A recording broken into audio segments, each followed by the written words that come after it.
Okay, today we'll be talking about Yuta versus Toji. I've got GX Yao with me, all his links will be in the description. He makes a lot of JJK videos and Chainsaw Man videos, so check out his channel down below. And he will be defending Toji, and I will be defending Yuta. So to start off, I believe Yuta will win this clash, and this is for a couple of reasons. One of the biggest reasons obviously starts off with Toji and his ability of Inverted Spirit of Heaven, which I believe would be difficult for him to use against Yuta, whose curse technique is tied with Rika. So based on the translation you decide to take, the TCB indicates it to be an external storage, as well as I believe the Viz says the similar, but I can't remember the actual translation, but in the way that they've made the point out, and obviously in the data book, it says that Rika is an external storage, which is tied to his curse technique. However, the reason I believe that using the Inverted Spirit of Heaven would not shut off Rika is because of one key reason. In the fight against Sendai, we saw him use his curse technique straight after the domain expansion. If we take in theory that Rika would be his curse technique, Rika should have disappeared as the end of the domain had happened. However, we saw from the text that it said Yuta's curse technique had not been restored and Rika was still available, which makes me think that his curse technique is tied to Rika, however won't necessarily be shut off if Rika was affected by the Inverted Spirit of Heaven. But what do you think? That's a very, very good point. That is a very, very good point. Part that makes sense is that you said Rika was pretty much still there, especially after the domain expansion.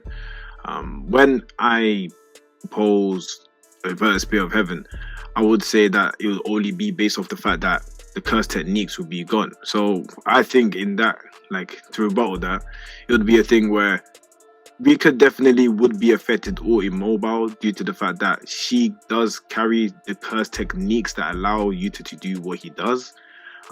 When you get hit with Inverted Spirit of Heaven, it does stop anything, you know, even the infinity. So I would just say that if Rika did get hit by this, even if she doesn't completely disappear or completely get immobilized, ability to give Yuta what he wants completely stops, which limits Yuta a lot. I hear you. The way I understand what you mean is that, for example, are you saying like even the curse energy supply, the ability to the curse tools, and even the yeah, you believe? Okay.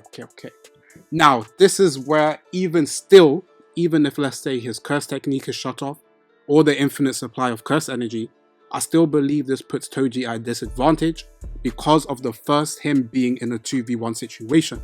I think with what we got from the text in the Sendai colony, Ryu made it seem as an assumption that Rika is stronger than Yuta physically and in hand-to-hand combat in general. So because of that, I believe the fact that he would still have the manifestation, and not just the partial, but the full manifestation of Rika, even if he was to lose the benefits of the curse energy, the curse tools, and his ability of mimicry, I believe he still has enough to overwhelm them in a 2v1 situation. But even still, I think potentially he might still have his curse techniques, because the way it's been kind of said is that he gets his techniques because of Rika.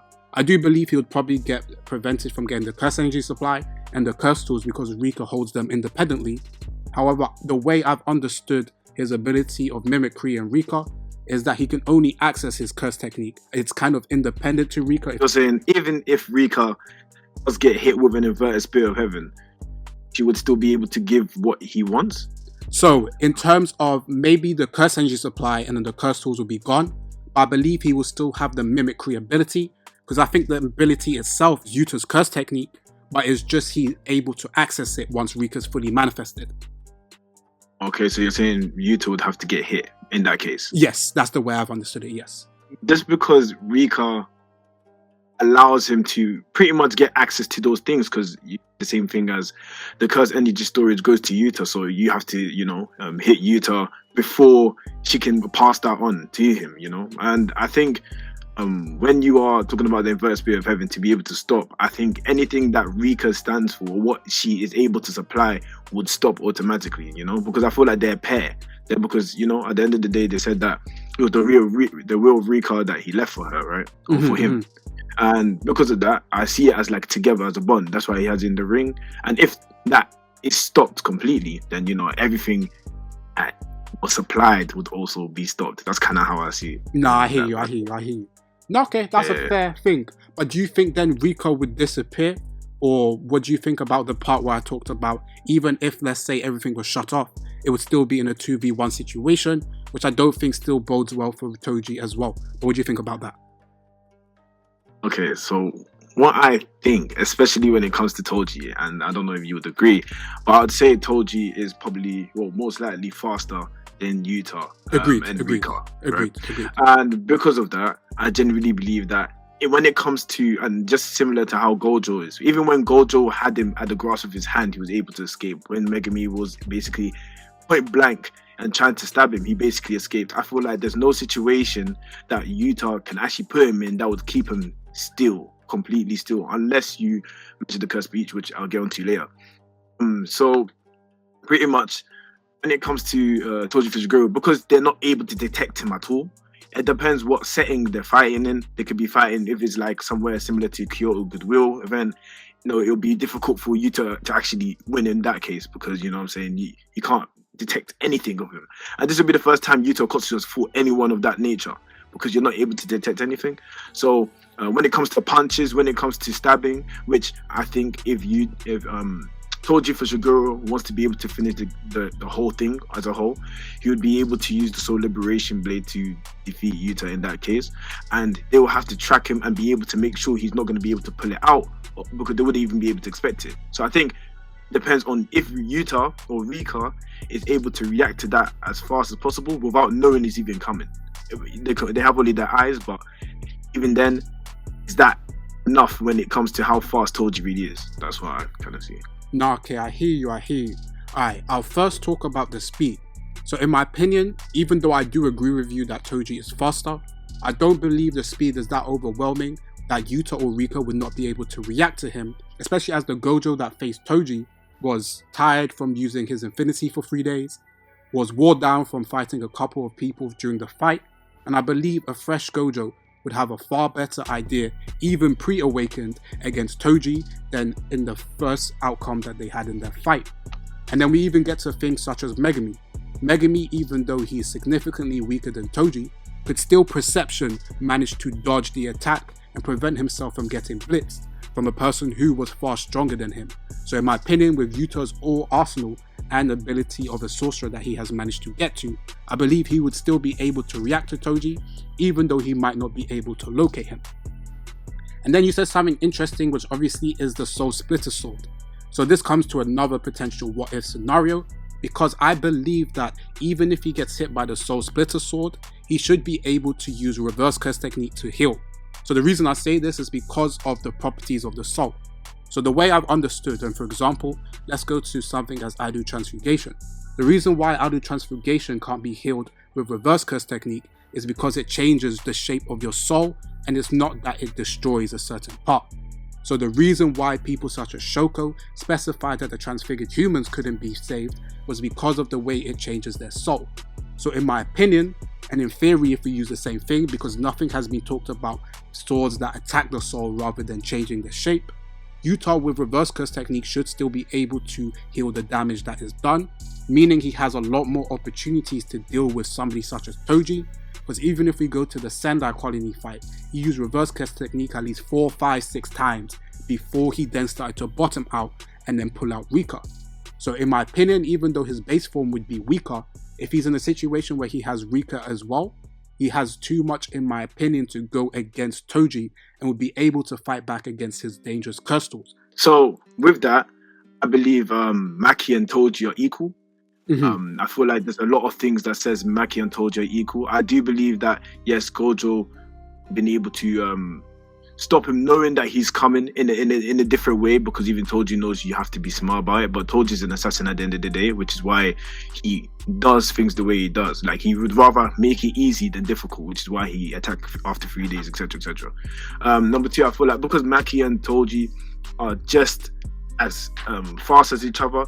The reason I think that is because, you know, the multiple examples that we had, Maki is the same as Toji or on par with Toji, and fully realized. Megami said it before. This guy is like Maki, but fully realized. You know, there's a lot of examples to say that Toji and Maki are the same. So when it does come to speed, it does seem like be a very overwhelming speed, especially when someone like against Nairo was in his curse technique. She was able to dodge it even in midair. She was able to adjust, and the reactions was very, very fast. And this one might be headcanon, but the reason I'm bringing this up because I think it's very, very key. When Toji for Shiguro, or in this case, when he was the puppet of Carnage, they said that he instinctively, like he was always acting off instinct. Now, when that's why and the reason I'm gonna back this up, I'm gonna back it up as I feel like it was an instinct for him to make the mistake. Now, as I said, this is why it's headcanon. Because when Megami was grabbed and thrown out, it was genuinely the fact that he was taken out of the situation because he had the instinct that Joker was going to, you know what I'm saying, kill, like how he killed, basically almost bodied everyone. And I think that specific moment, he could have picked anyone, but he chose Megami. And I feel like, especially when it did come to the when he fought him and the, you know, the shadow, and he got perceived, as soon as he realized, then after he asked him the question, and then after that he was like, you know what, hey, you know what, nice life, and he killed himself. So for that, it might be headcanon, but what I do see is that when Toji was going, I won't be surprised if it wasn't a full-blown attack, similar to how he would fight Dagon, just because of that. So when it comes to that, I do believe as soon as, well, number one, we have to decide where would they be specifically hurt, you know? When it hits your soul, could they actually reverse curse technique the soul in the first place? Well, when you hit with the soul liberation blade, it does say that when they hit you, you basically, you know what I'm saying, your soul gets completely cut. You can probably reverse curse technique, I'm not gonna lie, thinking about it now, but then at the same time, it's not all the way guaranteed, because similar to how Nairo was in and got cut up, I'm sure he's a cursed spirit, so he's able to heal from some of his wounds and stuff already. But it seems that when you get hit, it's pretty much a GG's. I think it depends, especially where he gets hit, but knowing, as I said, with the speed of what Toji is, it wouldn't be surprising if he was able to hit somewhere vital with the soul liberation blade to the point where Yuta Okotsu wouldn't be able to react and, you know, reverse curse technique, just similar to how Kashimo was able to do the same. And this is why I think where we disagree, because the reason I think so is, for example, let's go back to even the fight with Nanami versus Mahito. Unconsciously used curse energy to protect their soul. So in my opinion, if he of Nanami's level was using curse energy to prevent himself from getting idle transfiguration, someone of Yuta's level who has near to boundless curse energy would be able to perceive the soul quick enough to be able to use reverse curse technique to heal, in my honest opinion. Moreover, like I said, I don't believe personally that the speed, even though I do believe Toji is faster, I don't believe the speed is so significant that Yuta would not be able to react, as well as he still has Rika to help in this fight. So even though Toji may be able to sneak up on them, and Yuta might not be able to obviously perceive where he's coming from, the fact that he has another fighter makes it much more easier for him, and in my opinion, you will have a lot more to go on to deal with Toji in total. You said protect the soul, right? Yes. So when he's able to protect the soul unconsciously, is acting as if similar to Hakuri. I in terms of being able to just reverse curse technique instantly and stuff like that. I feel like even though that is true, and you said that you believe that the speed is not as overwhelming, you have to admit that if he was hit with the sword, especially in a vital area, such as similar to how Kashimo did, then he would also not even have the ability to be able to reverse curse technique in the first place, even if he does have any conscious of the soul. And even if we say that, okay, maybe there's two people, you got to realize, you got to remember that the curse energy that, you know, usually would help them be able to detect, they probably don't even utilize their five senses, similar to how Geto, they were wondering, how did Toji find the area? He was reminding them, you know, the five senses, the footsteps and all of those things. I don't think the Jutsu sorcerers would always be doing things and acting the things based as a normal person without curse energy, you know? So I think in terms of that, Toji Fushiguro, just because you're not able to track anything he does, you know how Yuji Itadori and Yuta were fighting before, and Yuta Okotsu was able to basically see everything he does, or Yuji was able to, you know, have difficulty. I feel like Toji, because there's nothing to base it off, would be able to catch them off guard in that case. Or if it's not one of them, he will get one of them out of the way. But this is where I disagree, because if you go back to that same quote where he was talking with Geto, he says the reason why he uses the curse spirit and to hide his tools is because they will pick up curse energy on the respective tools. And we know, for example, when Maki's soul was fully realized, there was a soul of Mai in it. So we can indicate, since it's the actual same sword, that curse tools are imbued by curse energy. So they would be able to pick up on the small amount of curse energy from the respective sword that he used. So it becomes like a double-edged sword for Toji, because yes, he can hide it in the curse spirit, but the minute he takes it out, it makes him not completely undetectable. And especially if he gets hit at least once, I don't believe Yuta would then be able to lose track of the same curse energy from that sword, allowing him to have a lot more places to restrict him from attacking and being able to fight back against. Okay, and that is a fair point. But then, what I would say to that is, you might say it's because Gojo was tied, but because of the amount of things that he's able to use. So, for example, the fly heads and things to basically use as distractions, which Yuta could probably blast away. That could be the moment, or the significant moment, that maybe Toji needed to be able to get whatever attack he wants off. And I believe that, similar to how he pulled out the inverted Spear of Heaven against Gojo, it would be done in the same format. Even though the split second would be allowing you to know that, yeah, it's coming out, it would be probably done before then. And that's a good point. But this is where I come to now Yuta's utility. Because of his rage of obviously curse tools, he has something as broken as sky manipulation, meaning in theory he should be able to fly like Uro did. So being able to fly like Uro did, and being able to potentially block certain attacks, if Toji is not using the inverted Spear of Heaven all the time, that effect will affect him quite big, and he would not be able to get as close to Yuta as he could. As well as, even if we use such thing as the fly heads, similar to how he used in Volume 0, he could use something as curse speech to be able to destroy them completely, and wouldn't have to be in a situation where he potentially loses track like Gojo did after he used blue to destroy the fly heads. So what do you think in that regard? When it comes to him being able to fly, I don't think it would be as much as a problem for Toji. You said that when he manipulates the sky and things of that nature, I don't think Toji would be affected by that attack. The reason I believe so, I feel like he trusts more than his sight, and he's able to use all his other senses to clearly be able to target the enemy, regardless of whether he's manipulating or not, because that's just perception, you know? But the thing is, for example, if you go back to when Uro used it against Yuta, it isn't necessarily of the fact that he can perceive it or whatever, but it's the fact that you can't damage the area you're using unless he was to do its inverted Spear of Heaven. So for example, when Uro began the hand-to-hand combat, she used sky manipulation, and then you see Yuta's hand being bended, preventing him from fighting back or guarding against Uro.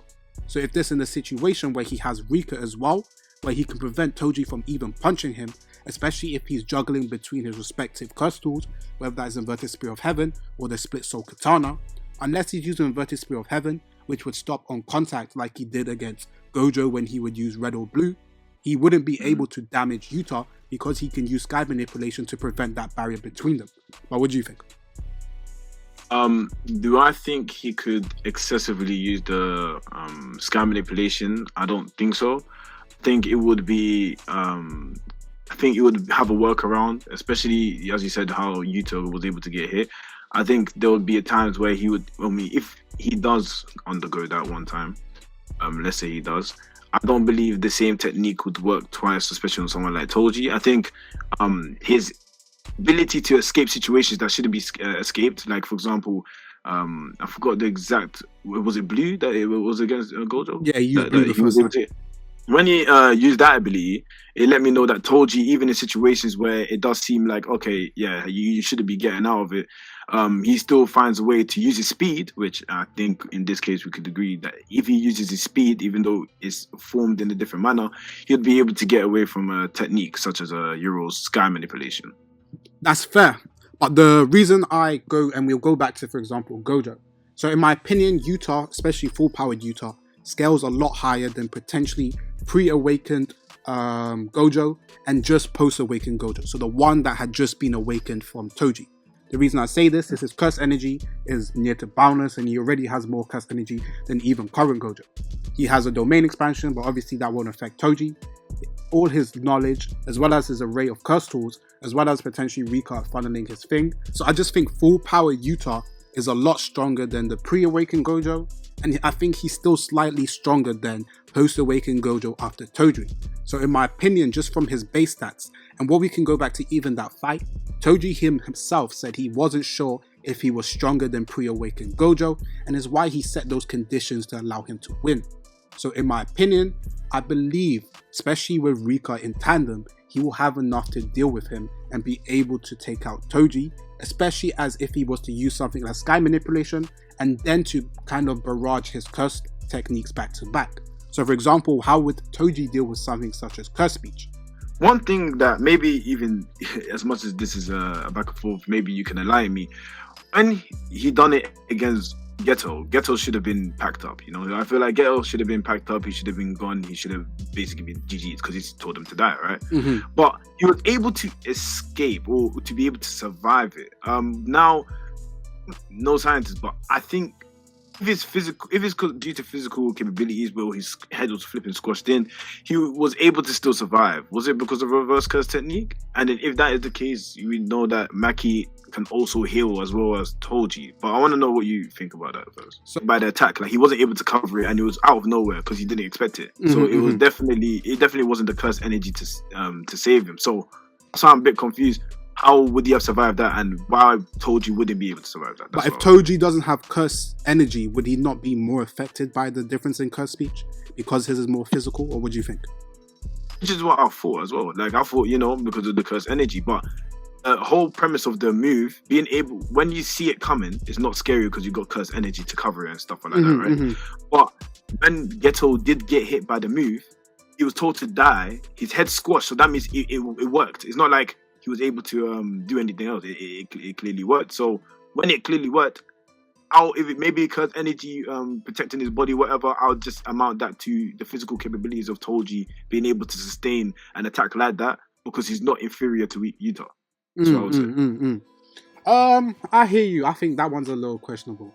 I don't know, to be honest. I can't lie to you. That situation to this day, I don't know what happened. You know what I'm saying? No, I hear you, man. I hear you. Listen, I'll give you the curse speech one. In tandem with his abilities with sky manipulation, even using Ju Shikigami, and even being able to slowly output his beams in tandem with Rika, I just believe he has too much to deal with Toji overall. And especially as I think that his scale is a little above over Gojo. And if we talk about, we briefly talked about the inverted spirit of heaven, etc. And then when I say Gojo, I mean Team Gojo, so don't cook me in the comments, like just to get it right. But obviously, with the fact that the inverted spirit of heaven, in my opinion, would only shut off potentially the curse energy from Rika and curse tools, and he might still have his curse techniques. But just for the simple fact that it's a 2v1, and it's not necessarily an assassination attempt. He's in a 1v1 setting, meaning that he has less ways of disappearing from Yuta, especially in a setting where these two are the only combatants. But what do you think, to kind of wrap up? Yeah. So for me, I feel like only way to beat Toji would be able to overwhelm him, right? And I feel like Yuta Kotsu doesn't have an output or a move that would be able to obliterate or completely destroy Toji. Now, that's the reason why Gojo won in the first place. Do I believe Gojo would have won without purple? I'm not sure. Because I genuinely believe, even though he was able to have the reverse curse technique, the purple hollow is something that would literally defeat anyone. So that is why, for me, Toji is actually stronger than a lot of people think. I think that Yuta doesn't have a move capable of being like purple hollow. I also don't believe that the speed, I feel like Yuta Kotsu will be outmatched in speed and not being able to track him as well. I feel like Rika would also have the same issue, to the point where she might even have to sacrifice herself for Yuta Kotsu, which will get her out of the way and leave Yuta Kotsu any curse energy, extra curse energy, which he would definitely need. and have difficulties hand-to-hand combat because he has no moves that would be able to. Well, hand-to-hand combat is clearly obvious who would win in this case as well. So I feel like it's a situation of if Rika can get out of the way, which might be because of a survival attempt or I think anyhow she gets hit with the Soul Liberation Blade, she's out of the way, or the Inverted Spear of Heaven, or temporarily out of the way, which will give him enough time to defeat Yuta 101, because I believe Yuta 101 with Toji, I don't believe he has a chance if it's not for Rika at all. Okay. And in terms of durability, Toji can take more hits because it's Yuta specific. Because it's Yuta specifically, I think Toji can tank a lot of things that he throws at him. Okay, that's fair. All right, I'm gonna quickly respond to. So first, you said about the Gojo thing, where you didn't think he would be able to win without Hollow Purple. So I kind of hear what you mean, but obviously I'm not gonna take away Hollow Purple from him. But I do believe, especially the rematch, it wasn't really close because the only way he was managing to survive was from obviously using the Inverted Spear of Heaven to be able to try track the use of red and blue to prevent him from hitting. But in terms of the actual fight, I feel as if Gojo was kind of flexing on him. I mean, my guy was flying midway. He didn't really look, compared to the pre-Awakened match, which I think was a lot more closer. Well, actually not even closer. I mean, Toji slapped him as well. So it was kind of two extremes. This is where I think it goes into Yuta's favor because of the fact that he has, for example, a multitude of techniques to be able to stack and defeat him. So for example, with him having Rika and Yuta, I believe them in the hand-to-hand combat would be able to defeat him, because one thing that we have to talk about with the Sendai Colony fight, he wasn't trying to kill these combatants. So I feel a bloodlusted Yuta is a far different person, as we saw in the previous match against Geto, and that Yuta has grown exponentially since that period and has become a far more capable fighter. And if we go to even, for example, his output, when he was using the beams against somebody such as Ishigori, who has the highest curse energy output ever, he was stated to be only slightly inferior when it's him and Rika together. I do agree though that if the Soul Sword hits Rika, she's probably getting packed up because she doesn't have reverse curse technique. She can only obviously heal or whatever, but she doesn't have reverse curse technique. So I feel like that is a very good avenue for Toji to win, because if it becomes a 1v1, then it's not looking good for my boy, especially in the fact that he won't have Rika there. But in my personal opinion, because one thing that people underrate is that even in base form, he can partially manifest Rika before he has to use the full manifestation. And as we saw in the fight, like he did against Yuji, he can manifest her in different ways where she can hold him from the back, be able to stop him in place, especially through the few times he manages to track her.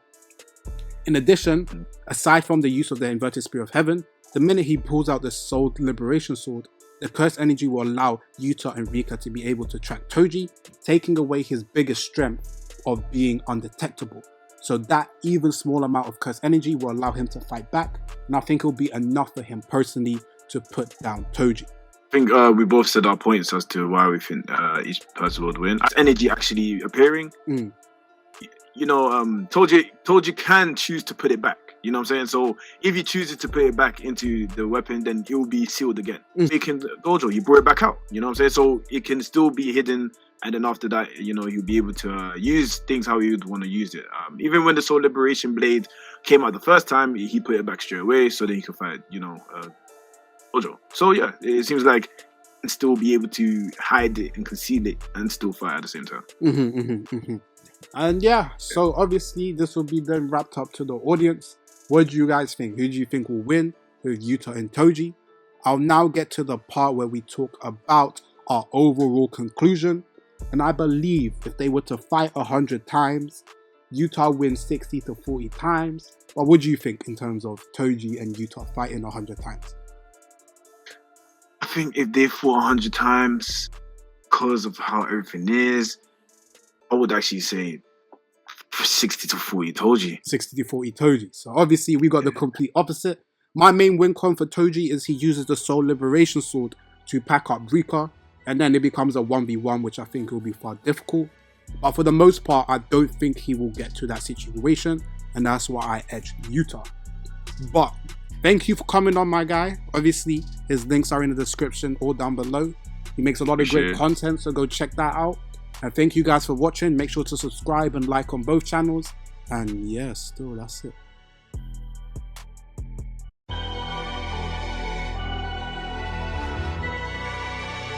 Young millionaire mentality.